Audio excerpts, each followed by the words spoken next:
Que tu sois vegan ou viandard, impossible que tu cautionnes ça. Ouais, c'est quoi ça les gars? Bon, on a entendu toutes les bêtes hurler à cause de la chaleur et des flammes.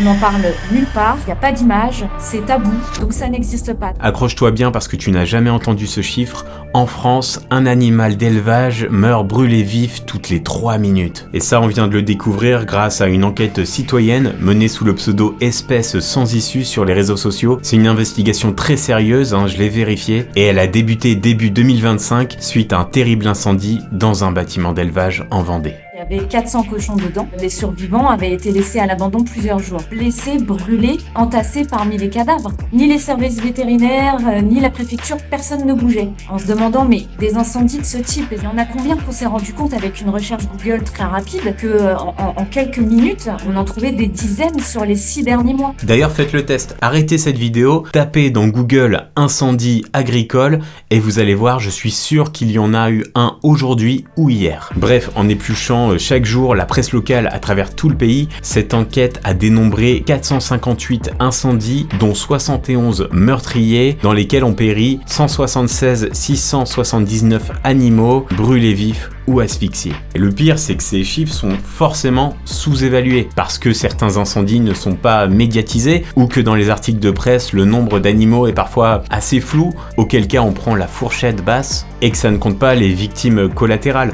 Comme l'ont confié de nombreux éleveurs, les animaux survivants, bien souvent, décèdent des séquelles de ces incendies. D'ailleurs, juste avant de sortir cette vidéo, il y a Frankie, une petite chevrette brûlée dans un incendie qui a été sauvée de justesse de l'engraissement auquel elle était destinée par Espèces sans issue et d'autres associations, mais malheureusement, elle n'a pas tenu le coup. En tout cas, ces chiffres délirants posent une autre question. Pourquoi ça brûle? Les causes principales, à force de creuser, je les ai toutes identifiées. C'est la vétusté des bâtiments, des systèmes électriques, des systèmes de chauffage, le co-stockage dans le même bâtiment des animaux et des matières inflammables, explosifs. En fait, ce qui devait être une simple liste de données s'est transformé en une enquête parce qu'à chaque fois que j'arrivais sur un point précis, je me rendais compte qu'il y avait tout un tas d'informations qui en découlaient. Et une autre cause que j'ai constatée de mes propres yeux, c'est, il faut bien le dire parfois au moins, la négligence de certains exploitants lors de travaux dans les bâtiments agricoles. Enfin, juste regardez ces images, quoi.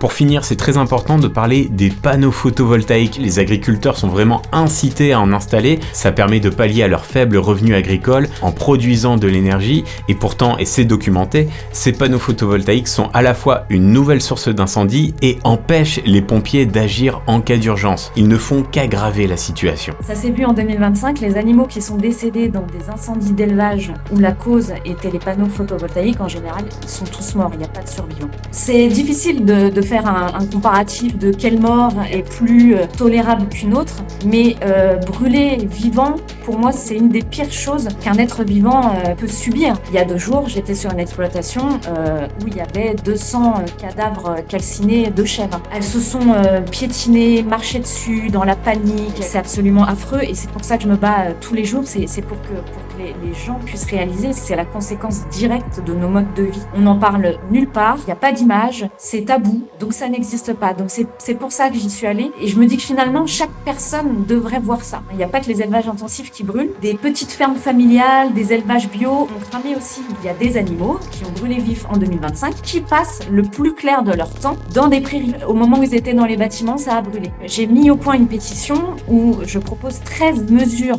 concrètes pour réduire drastiquement ces incendies. Donc moi je demande juste que les mesures qu'on met en place pour les êtres humains, on mette les mêmes mesures en place pour les animaux en fait, tout simplement. Parce que ce sont des êtres vivants qui ressentent la douleur comme nous. Donc je demande des choses basiques de la sécurité incendie. Toute nouvelle construction de bâtiment, qu'il y ait des sorties de secours qui soient prévues. Des détecteurs de fumée, des gicleurs, des équipements aussi pour combattre la foudre. C'est un drame pour l'écologie. Il y a une pollution terrible de l'eau, des terres. Ça tue aussi toute la flore et la faune sauvage proche. C'est une catastrophe humaine parce que derrière, il y a aussi des exploitants qui ont vu de leurs yeux ces animaux mourir. Beaucoup sont dévastés et ne s'en remettent presque jamais. L'éleveuse que j'ai vue il y a 2 jours, elle était complètement effondrée, elle était en larmes. Tout le monde y perd dans cette histoire et les assurances y perdent parce que ça coûte très cher et ça coûte très cher à l'État et ça coûte très cher à nous, nos impôts. Donc en fait, là, faut agir. Et ce sujet, il est médiatisé pour la toute première fois en France dans mon livre Le sens du bétail. C'est page 94, uniquement dans cette nouvelle version poche. Et si plus globalement tu t'intéresses à la question de l'élevage en France, du point de vue des éleveurs, eh bien tu apprendras beaucoup de choses.